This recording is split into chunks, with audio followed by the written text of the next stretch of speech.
urobovado ekpakome migue no ne na edere hame edere mi baby oni mi wo gbe ha ko gene remuri de ro gene re va ko me wo suwe tederi no ne oji wo swamari kweje wo tederi no ne na akewora.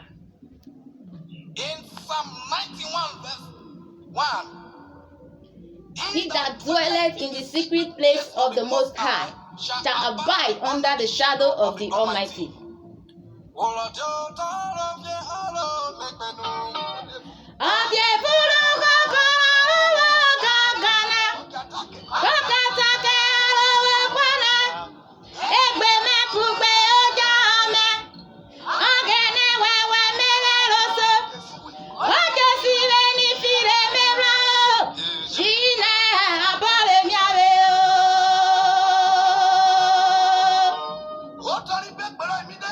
Etiaye Epofia Vegbe. Daddy, thank you for your protection. Yes, so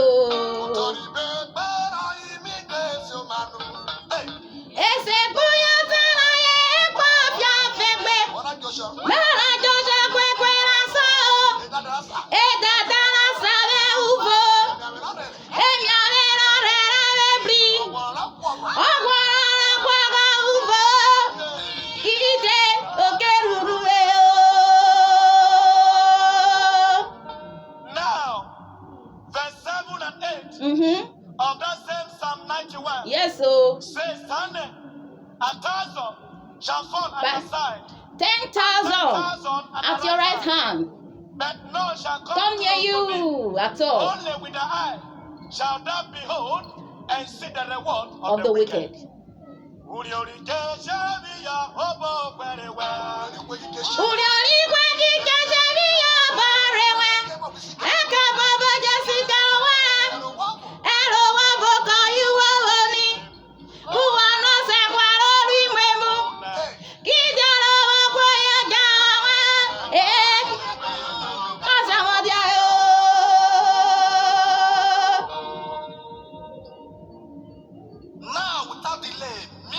Let's go. The fear of failure is the beginning of failure. Yes, so.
Hey!